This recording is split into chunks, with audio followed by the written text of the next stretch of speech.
She struts across your screen, powerful, glamorous, number unapologetically her. But behind the filter, behind the curated rebellion, behind the brands telling her to be bold, there is a lie so sophisticated, so deeply embedded, that it feels like truth. What if the freedom she celebrates isn't freedom at all? What if she isn't empowered, but perfectly, profitably marketed? Friedrich Nietzsche once said, "Sometimes people don't want to hear the truth because they don't want their illusions destroyed." Today, we destroy an illusion. This is not a video about bashing women. It's not about returning to the past. It's about uncovering one of the most powerful illusions of the modern world, the illusion of female empowerment. In this series, we dive into how media, culture, and commerce have co-opted freedom and rebranded it as performance. Through the lens of Nietzsche, one of history's most brutally honest philosophers, we unravel the mechanics behind this illusion. If you think this is just about feminism or patriarchy, think again. This is about control, identity, and the war over the human soul. Nietzsche believed most people are not individuals. They are members of the herd, governed by collective morality, driven by social approval, and enslaved by comfort. The herd tells you what is good, what is beautiful, what is powerful, and if you do not conform, you are punished. Today, the herd has evolved into something far more seductive. Algorithms, influencers, advertising, and empowerment slogans. Modern empowerment tells women, wear what you want, say what you want, be who you want. But here's the catch: as long as it sells. The result? Women are told they're free, while every aspect of their identity is being shaped, filtered, and monetized. The illusion is complete when the chains feel like jewelry. Nietzsche called this the morality of the slave, where people internalize values that weaken them, but believe those values are virtuous. Comfort becomes purpose, attention becomes power, obedience becomes authenticity. The woman who conforms to this new morality is not free, she is performing. How did we get here? Let's follow the money. Empowerment became marketable the moment it was stripped of substance and filled with style. Corporations realize that rebellion sells as long as it doesn't disrupt the system. So they rebranded empowerment into a shopping list. Want to be bold? Buy the lipstick. Want to be fierce? Buy the heels. Want to be seen? Post your power pose. Every act of rebellion is now a potential ad. And here's the dangerous part. It feels good. Empowerment feels good. That's why the illusion is so effective. It gives validation, dopamine, applause. But Nietzsche warned us. What feels good is often what enslaves us. The modern woman is told she is expressing herself. In reality, she is expressing the values sold to her. True freedom is threatening to the system. A truly empowered woman isn't profitable. She doesn't need to buy her worth. She doesn't need to post her beauty. She becomes something else entirely, uncontrollable. This illusion has created a crisis. Women today are torn between two false identities: the submissive woman of the past and the hypersexualized, market-approved woman of the present. Both are roles, both are performances, and both are lies. Nietzsche taught that to become truly powerful, you must overcome these roles. You must become the creator of your own values. But who teaches women that today? Who tells them they don't have to be desirable, admired, or validated to be worthy? Who tells them that true strength may look boring or even invisible to the world? Almost no one, because that kind of message doesn't sell. The influencers, the media, even many empowerment gurus are still selling a form of conformity. Nietzsche would call this nihilism, a loss of real meaning, replaced with shallow distractions. The solution isn't in rejecting beauty or ambition. It's in choosing them from a place of inner truth, not social pressure. Nietzsche's ultimate ideal was the Übermensch, the one who creates new values from the ashes of the old. The Übermensch is not owned by the crowd. She is not marketed. She does not perform. She is. To become her, a woman must face the terrifying task of self-reconstruction. She must confront her conditioned self, her inherited beliefs, her socially engineered desires. It is a painful process, but it is the only path to real freedom. Because freedom is not comfort, it is confrontation. Confrontation with who you are, with what you've been made to believe, with the systems that want to keep you soft, scared, and shopping. Becoming the Übermensch isn't about being hard or cold. It's about being sovereign. It's about choosing what matters to you, even if it alienates the crowd. It's about silence in a world screaming for attention, depth in a world obsessed with surface, and power in a world addicted to performance. Now I want to hear from you. Do you think modern empowerment is authentic, or is it just clever marketing? Drop your thoughts in the comments. Be honest, be raw. This is the space for real conversations, not slogans. Throughout history, power over women was once held by religion, tradition, and law. Now it is held by trend, visibility, and commerce.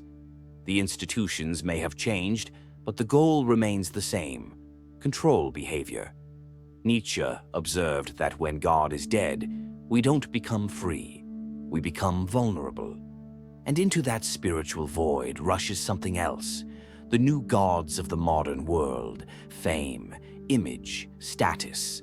The algorithm is now a moral compass, and the influencer is a prophet. The terrifying truth? It's not just institutions doing the controlling anymore. It's women policing each other, competing, comparing, canceling. Nietzsche called this resentment, a resentment turned inward and outward, creating morality through envy. The woman who doesn't post, who doesn't brand herself, who doesn't conform to digital expectations, she's judged as lazy, invisible, unworthy. To Nietzsche, depth was the mark of a free soul. But in the age of endless content, who has time for depth? Who has time to suffer meaningfully, to think slowly, to build identity brick by brick? Today, identity is downloaded, not discovered. It is a collage of hashtags and aesthetics, not the product of spiritual struggle. The eternal scroll is a trap. Nietzsche believed true growth came through becoming, through struggle, hardship, and internal resistance. But the infinite feed kills resistance. It floods the mind with dopamine, distraction, and noise. It prevents becoming. It encourages replicating, and replication is not freedom. It is mimicry in high definition. We must ask, is the woman who constantly scrolls, compares, and curates truly empowered? Or is she trapped in a cage with invisible bars, one she mistakes for a mirror? Here's the most dangerous part of modern marketing. It sells conformity as choice. Nietzsche warned that the masses are most easily controlled when they believe they are free. The modern woman is told she can be anything, but every option comes pre-approved. Be sexy, but in the right way. Be strong, but stay beautiful. Be authentic, as long as it performs well. This is not freedom. This is branding. Real choice requires danger. It requires deviation. It risks isolation. But that's not profitable. That's not algorithm-friendly. So the market keeps her in a safe zone, expressive enough to feel different, but obedient enough to remain predictable. Freedom today is not defined by the number of options you have. It's defined by how willing you are to walk away from them all. What would Nietzsche prescribe for a woman who sees the illusion? Withdrawal? Rebellion? Number. He would say, create. Create new values. Create meaning from within. Build a soul so rooted that no trend can shake it. This is not easy. It's not glamorous. But it is liberation. Modern women don't need more empowerment campaigns. They need existential courage. The courage to embrace boredom, to endure unpopularity, to define success beyond visibility. Nietzsche believed that the most dangerous people were the ones who no longer feared solitude, because they could not be manipulated. In the silence of that solitude, in the rejection of false choice, something miraculous begins. The birth of the self. Not the self that is liked or branded or sold, but the self that is, unshakable, unmarketable, uncompromised. Modern culture worships the image. Beauty, once an aesthetic of spiritual reflection, has been flattened into pure surface. Nietzsche feared this collapse of depth. He wrote of a world where people are so concerned with appearance that they forget the cultivation of soul. That world is here. The marketed woman is not just performing. She is sold. Her face is a product, her body a brand, her lifestyle content. Even her vulnerability becomes currency. Cry on camera, show your stretch marks, admit your trauma. Just make sure it fits the algorithm. This is what Nietzsche would call decadence, a culture so obsessed with external form that it rots from the inside. In this world, the inner woman is starved while the outer woman is photoshopped. She must remain attractive even when being real. But who defines what attractiveness is? The market. And what the market wants, it will get, even if it means convincing a woman that she wanted it all along. Empowerment, we are told, includes sexual liberation. But Nietzsche reminds us to ask, liberation from what? And for what? Today, the line between sexuality and commodification has blurred beyond recognition. OnlyFans, Instagram, TikTok trends that reward hypersexuality. These platforms often promise agency, ownership, choice. But Nietzsche would urge us to look deeper.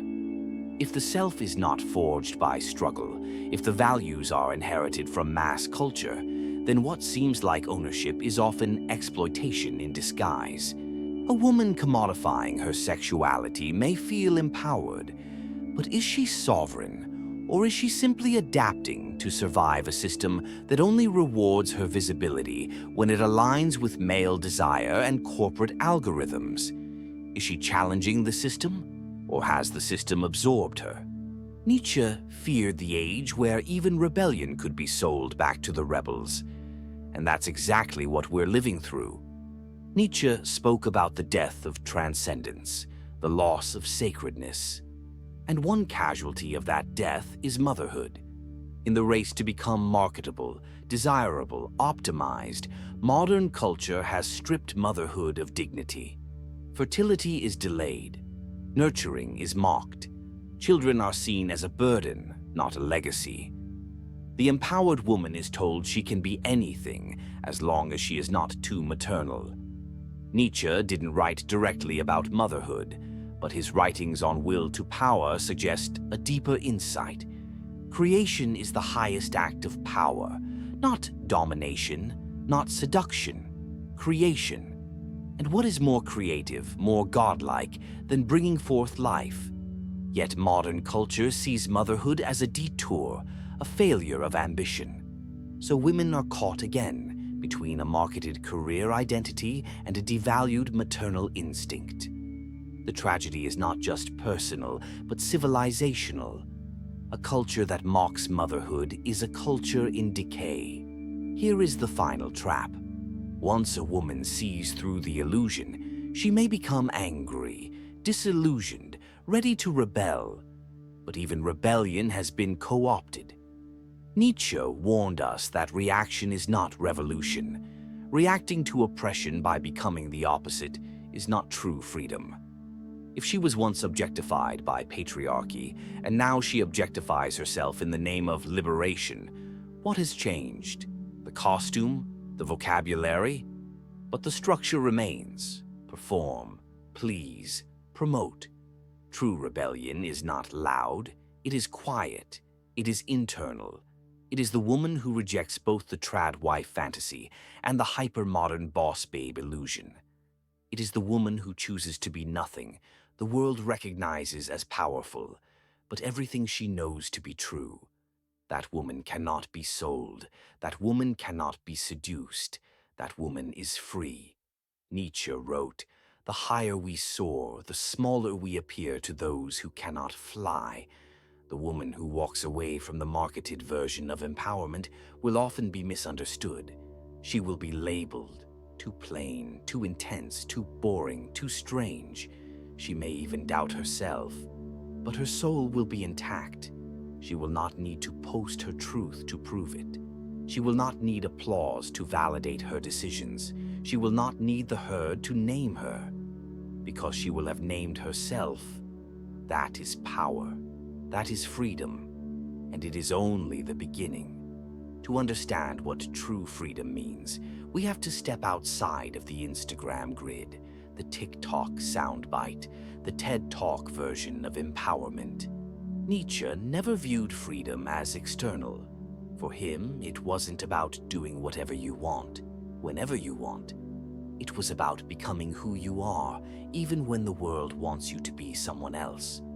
Become who you are was not a self-care slogan. It was a challenge. It meant enduring loneliness, misunderstanding, and internal warfare. It meant dying to who the world told you to be. For women, this means letting go of the image they were handed. Sexy, but not too sexy. Smart, but not too intimidating. Nurturing, but not dependent. Empowered, but always pleasing. This is not freedom. This is a tightrope. Nietzsche tells us, walk off the rope. Fall into yourself. You may not know who you are at first. You may even grieve the version of you that was marketable, admired, liked, but only from that grave can the real self rise. Nietzsche spoke of two forces, the Apollonian and the Dionysian. Apollo represented order, clarity, beauty. Dionysus represented chaos, ecstasy, instinct. Our modern world is Apollonian. Everything must be curated, filtered, explained. Even emotion must be framed in terms the algorithm understands. But the Dionysian woman is different. She cries without filming it. She dances without posting it. She bleeds and doesn't apologize for it. She trusts her instincts over the trends. She is connected to her animality, her chaos, her sacred irrationality.